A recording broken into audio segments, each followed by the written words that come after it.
Sensational speech ఇవ్వడానికి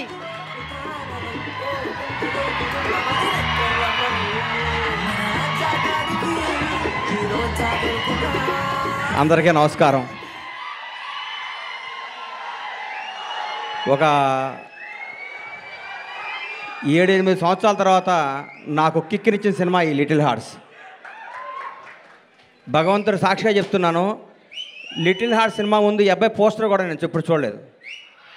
ఈ అబ్బాయి ఇట్లా యూట్యూబ్ తిప్పుతుంటే మా అమ్మ నాన్న తిరుపతి తీసుకెళ్ళాలనుకుంటే నాకు పెద్ద టూరు, అట్లాంటి ఫారెన్ తీసుకెళ్ళడం కానీ ఆగిపోయాను.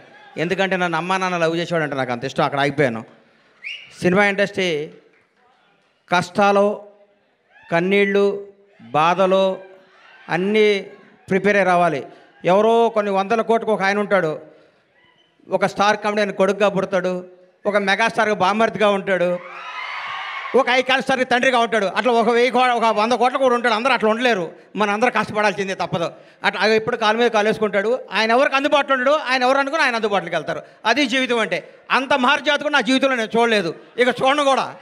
అంత అట్లా ఆయన జీవితాన్ని అంత అద్భుతంగా ప్లాన్ చేసుకుని అల్లు అరవింద్ గారు ఇక్కడ రావటం, విజయ్ దేవరకొండ. విజయ్ గురించి ఒక మాట చెప్పాలి. వీళ్ళ ఫాదరు నేను రూమ్మేట్స్మి. ఒక 3 రోజులు మిస్ అయ్యాడు. ఏంది గోవర్ధన్ అన్న రాలేదు అన్న, నా కొడుకు పుట్టాడు అన్నాడు. అది హీరో పుట్టాడా అన్న, మీ నాన్నడు చెక్ చేసుకో అన్నాను లేదా విజయ్ అన్నాడా? అది గుర్తుపెట్టు.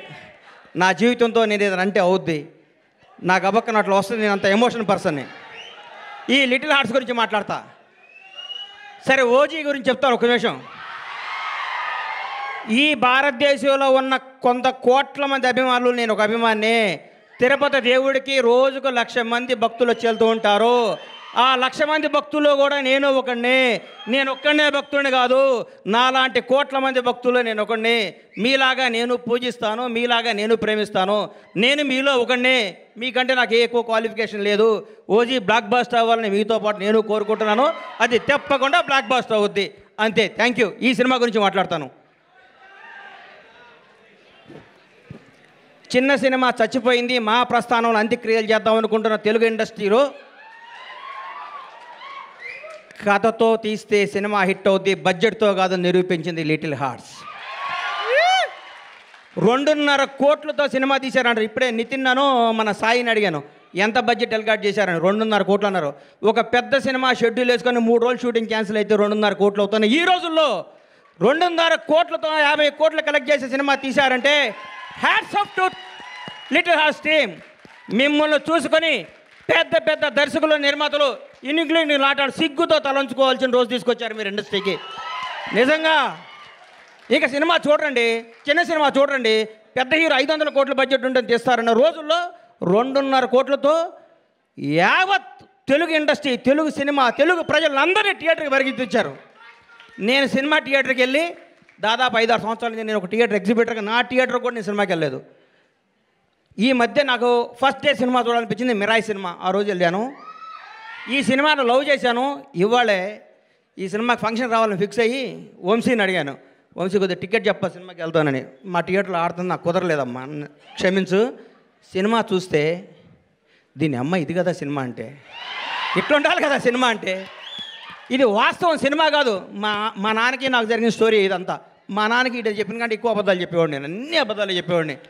షాద్ నగర్లో ట్రైన్ ఎక్కి, కాచిగూడలో ట్రైన్ దిగి, దీపక్ థియేటర్లో సినిమా చూసి, మళ్ళీ ట్రైన్ ఎక్కి షాద్నగర్ పోయి స్కూల్కి వెళ్ళి వచ్చాను అబద్ధం చెప్పేవాడిని. అక్కడి నుంచి స్టార్ట్ అయిన మా జీవితం వాస్తవానికి దగ్గరగా ప్రతి తండ్రి కొడుకున్న కెమిస్ట్రీ అద్భుతంగా తెరకెక్కించిన ఈ సినిమాని. ఇట్లాంటి సినిమాలు సంవత్సరానికి 12 సినిమాలు వస్తే ఇండస్ట్రీ 100 ఏళ్ళు చల్లగా ఉంటుందండి. 1000 కోట్ల సినిమాలు వద్దు, 500 కోట్ల సినిమాలు వద్దు, జనాన్ని థియేటర్కి వచ్చే సినిమాని. ఈ సినిమా తీయటం కాదండి, ఈ సినిమా వజ్రం ఎక్కడో ఉంటుంది, వజ్రాన్ని వెతికి బయటికి తీసుకొచ్చారు చూడండి. వాళ్ళు ఒప్పుకోవాలి, వంశీని, బన్నీని. ఈ సినిమా తీసుకొచ్చి ఈ సినిమా మీద నమ్మకం పెట్టుకొని ఈ సినిమాకు ఒక 2 కోట్లు, 1.5 కోట్లు ఖర్చు పెట్టి జనాల దగ్గర తీసుకెళ్ళి వాళ్ళు నిజంగా నిర్మాతని ఎంత అభినందించాలో, బన్నీ నిన్ను, వాసు నిన్ను, నంది మీ ఇద్దరిని అంత అభినందించాలి. మామూలు విషయం కాదు. మీరు ఎంత కష్టపడ్డ పేరు అరవింద్ గారి సినిమా అంటున్నారు, అది ఆయన అదృష్టం, మీ బ్యాడ్ లక్. నేనేం చెప్పలేను. అమ్మ ఇది ఎవడేం చెప్తాడు చెప్పు. ఆయన ఏమీ చేయరు, లాస్ట్ మినిట్లో వస్తారు అంటారు, పేరు కొట్టేస్తాడు. ఆయన జాతకం అట్లాంటిది, మనం ఏం చేయాలి దానికి.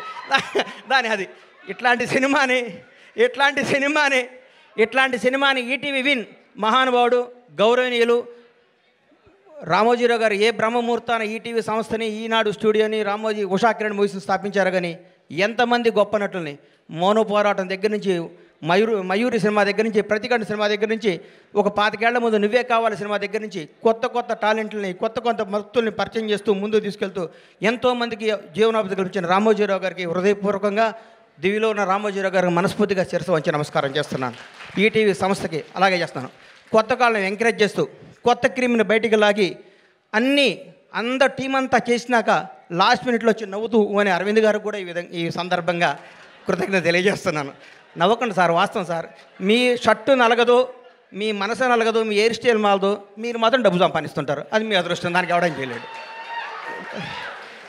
ఇలాంటి సినిమా తీసిన మౌళి నీకు మాట చెప్తున్నానమ్మా, ఈ 20 రోజులు జరిగిందంతా అబద్ధం, ఒక కల్పన, ఒక 3D అనుకో, కళ్ళజోడిది. ఈ సినిమా రిలీజ్ ముందు రోజు నువ్వు ఉన్న స్టేటస్ మీదే ఉండు. నేను అలాంటి నీ దగ్గరికి వస్తారు, మౌళి గారు మీరు 6 అడుగులు హైట్ ఉన్నారండి, మీ ముందు విజయ్ దేవరకొండ, మహేష్ బాబు ఏం పనికి వస్తారని అంటారు. అవన్నీ నమ్మకోకు. నువ్వు ఒక చంద్రమోహన్ లాగా ఇండస్ట్రీని ఏలాలని కోరుకుంటున్నా.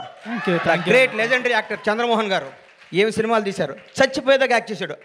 అది వాస్తవాన్ని నమ్మమ్మ. మీ ఎవరు వయసు మీది గాజువాక, మీ గాజువాక బేస్ని మర్చిపోకు. ఈ ఫిలిం నగరు, ఈ సినిమా, ఈ ట్వీట్లు, ఈ ఫోటోలు, ఈ పొగడ్తలు, ఇదంతా అబద్ధం. ఇంటికి వెళ్ళావా నువ్వు వాస్తవానికి వెళ్ళిపో. నేను రోజు ఇంటికి వెళ్ళి నా షాద్నగర్ కోళ్ళ ఫారం గుర్తించుకుంటా, లేకపోతే వీళ్ళు మన బతకనేరు. ఇక్కడ ఈ మాఫియా మన బతకనేదు. ఈ మాఫియాకి దూరంగా ఉండాలంటే మనం బేస్ మీద ఉండాలి. తప్పకుండా ఎవడు బాగుంటే అబ్బబ్బబ్బబ్బ ఎంత పొడుగుందో ఆయన ఇది అంటారు. నువ్వు నమ్మకో. నేను 5 అడుగుల హైటే ఉన్నాను, నేను మంచి నటుణ్ణి, నేను చంద్రమోహన్ లాగా ఉండాలి అనుకో. ఒకటి గుర్తుపెట్టుకో, నాకు ఒకటి గుర్తు బాగా. మెగాస్టార్ చిరంజీవి గారికి 1 ఇయర్ గ్యాప్ వచ్చింది. శ్రీకాంత్ అనే సినిమా పెళ్లి సంత తీసాడు అరవింద్ గారు, ఇండస్ట్రీ ఇటు కొట్టారు. అబ్బా శ్రీకాంత్ అని అయిపోయాడు, ఇక అది అన్నారు. ఒక స్టార్ను మనం ఏం చేయలేం. ఎవరో ఒక 100 కోట్లకు మెగాస్టార్ పుడతాడు. అట్లాంటి టచ్లో నువ్వు స్టారుగా, నువ్వు మంచి నటుడివి, నువ్వు మంచి నటుడిగా ఉండాలని మనస్ఫూర్తిగా కోరుకుంటున్నాను. నిన్ను విష్ చేస్తున్నాను, నేను ఆశీర్వదిస్తున్నాను, నేను హెచ్చరిస్తున్నాను. ఈ పొగడతలో నమ్మకో. రౌడీ షర్ట్ ఇచ్చాడు, మహేష్ బాబు ట్వీట్ వేసాడు, బండ్లా గణేష్ చేశాడు, ఇవన్నీ అబద్ధాలు. ఇది నిన్ను బ్లెస్ చేయడానికి, నీకు విషయం చెప్పడానికి చేస్తారు. ఇది ఈరోజే, ఇంకో ఫ్రైడే ఇంకో మోడీ వస్తాడు, ఇంకో ఫ్రైడే ఇంకొకటి వస్తాడు. ప్రతిదానికి ప్రిపేర్ అయ్యిండు. ఎప్పుడు జాగ్రత్తగా ఉండు. దయచేసి దురలవాట్లు చేసుకోకు, దురలవాట్లు చేసుకోకు. ఎవరిని నమ్మకు, నమ్మినట్టు ఉండు, వాస్తవంగా బతుకు, అద్భుతంగా కథలు చేసుకో, నటుడిగా పేరు తెచ్చుకో. మీ అమ్మ నాన్న తలెత్తుకునే తిరిగే విధంగా, నీ బంధువులందరూ మౌళి మా ఫ్రెండ్ అని చెప్పుకునే విధంగా, ఇండస్ట్రీ అంతా నిన్ను చూసి ఆనందపడే విధంగా మనస్ఫూర్తిగా ఉండాలని కోరుకుంటూ, నన్ను ఈ ఫంక్షన్ తీసుకురావడానికి కారణమైన మిత్రుడు బన్నీవాసు, వంశీ నందిపాటికి, ఈటీవీ వినివారందరికీ కృతజ్ఞతలు తెలియజేసుకుంటూ, ఇలాంటి సినిమాలు మీరు ఆశీర్వదించాలి, థియేటర్కి రావాలి, చిన్న సినిమాలు బతకాలి, చిన్న సినిమాలు బ్లాక్ బాస్టర్ కొట్టాలి. ఒక సినిమా 2 రోజులు షెడ్యూల్ వేస్ట్, ఒక సినిమాది సూపర్ హిట్ కొట్టిన సినిమా చూసి మనందరూ గర్వపడాలని కోరుకుంటూ సెలవు తీసుకుంటాను. థ్యాంక్ యూ అన్న ఒక్క నిమిషం. హిట్ కొట్టిన తర్వాత షర్ట్ మారుతుంది, ప్యాంటు మారుతుంది, కానీ లోపల మౌలి అలాగే ఉంటాడు అన్న. అదే మారదు. Thank you. ఈ మాట నాకు ఇస్తున్నావు, ఇది వాస్తవం అమ్మా. వాస్తవం మీద బతికే లాంగ్లో బతాం. ఒకటి గుర్తుపెట్టుకో, ఒక హీరో గురించి చెప్తా నీకు. వాస్తవానికి దగ్గరగా ఉండే ప్రతిరోజు అల్లు అర్జున్తో నేను సినిమా తీసా. సాయంత్రం పడుకునే ముందు అనుకుంటాం, ఈ ప్రపంచంలో ఈ బన్నీకి నేను తప్ప ఎవడో క్లోజ్గా అనుకుంటాం. అర్లీ మార్నింగ్ సన్ రైజ్కి మళ్ళీ మారిపోతుంది పరిస్థితి. ఆ రోజు ఫ్రెష్గా చూస్తాడు.